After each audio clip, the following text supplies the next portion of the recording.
asked me what I play for a banjo and what they should get. So I'm going to give a little bit of advice here and maybe help you pick out a banjo. I'm also going to sort of show you the difference between a relatively cheap and pretty expensive banjo. Also, before we get too far into this, if you can, hit like, hit subscribe. I've been doing this for a few months. It's inching up there. We're growing slowly, but every little bit helps. And if you like content like this, please do that. It's very helpful and I appreciate it. Thank you. So let me just tell you, when I first started playing the banjo, I had like $120 banjo off of Amazon. It was whatever the cheapest one was there. And that is totally fine to get started. I don't know what it is. Just, find a cheap banjo if that's what you can afford, if that's where you're at the moment, no problem. Don't feel like you have to spend money, or at least a lot of money, to start playing the banjo. When I grew up, I played the drums, and I couldn't afford, a drum set or a snare drum or whatever at the time. So all I had for, my first year or so was a pair of drumsticks, $10, and that was how I got started. And so, yeah, don't let the equipment hold you back. Just get started however you can. Now, sort of the next step up for me from the, cheapest possible Amazon banjo was this guy. So this is the Deering Goodtime. I love this banjo. I still think it sounds great. It's on their website for, about $550, $600.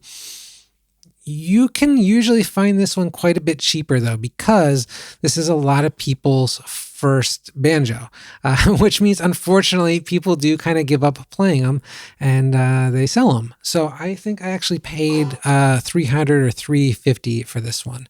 And this is a significant step up from those cheap Amazon banjos. The build quality is just nicer. It sounds a lot nicer. It feels more substantial. You're not going to break this thing as easily as one of those cheapo banjos.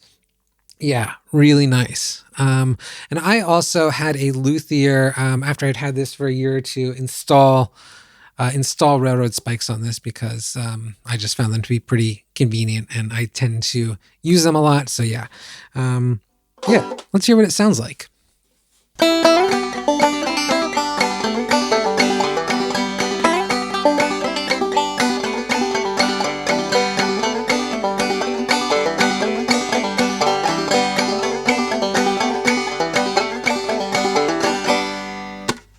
Nice, right?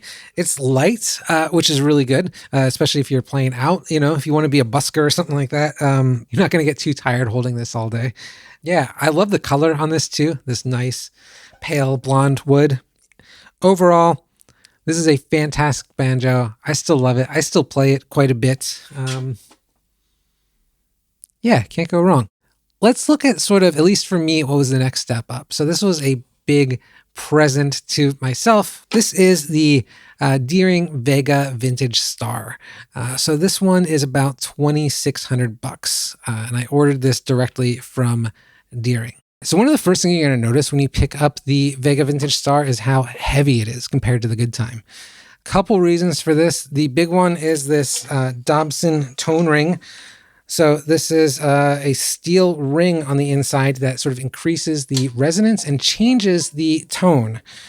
So you get a little more sort of sparkly high with this, as well as more resonance and sustain. Really nice.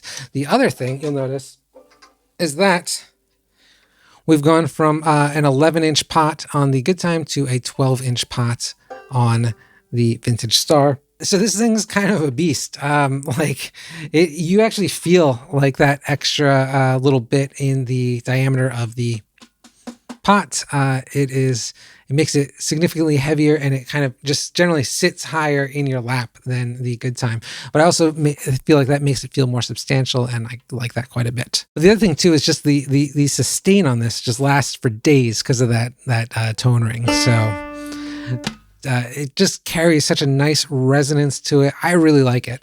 Other couple of things I would point out that I think are really interesting about this banjo. Well, it came with the railroad spikes when I bought it, which was nice. And it's got a scoop. So it took me a long time to sort of appreciate the scoop of the banjo. But I think there are a couple things that make it really nice to have, and I wouldn't go back to like my normal playing banjo without one at this point. One, it makes it easy to sort of eliminate the tapping on the head you can get inadvertently, when you are playing above the head of the banjo. Obviously, that's up to you. That's how you play. And sometimes I like the tapping sound, but if I don't want it, it's really easy to just play above the scoop and sort of eliminate any possibility of that. The other nice thing is I feel like you just get this interesting tone. It's a little, I don't know how to describe it. It's a little more resonant, a little deeper maybe than above the pot, and I just like it. I feel like it increases the sustain as well. And the last thing, I remember watching these videos when I first got the Goodtime, wondering how do these people do this cool like percussive brushstroke, like this clucking sound, right? And I tried everything, I couldn't figure it out. And then really kind of what it turns out to be, is, at least for me, playing above the scoop makes it really easy. You just kind of do it naturally. So that's like a nice advantage to playing brush strokes above the scoop.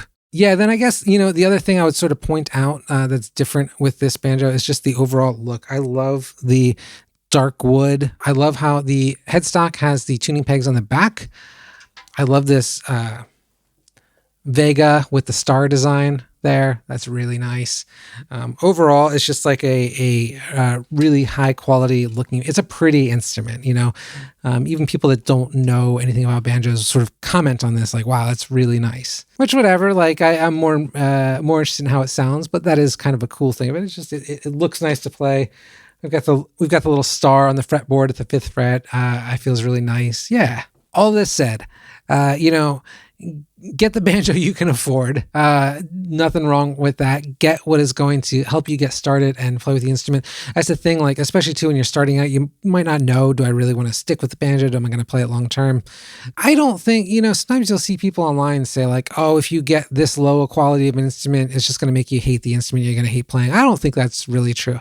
I've played some pretty crappy instruments over the years. And if you love it, it's going to come through. It doesn't really matter. And when you can upgrade. So hope that helps. Let me know if you have any questions. Let me know in the comments what you play as well. I'm curious. All right. See ya.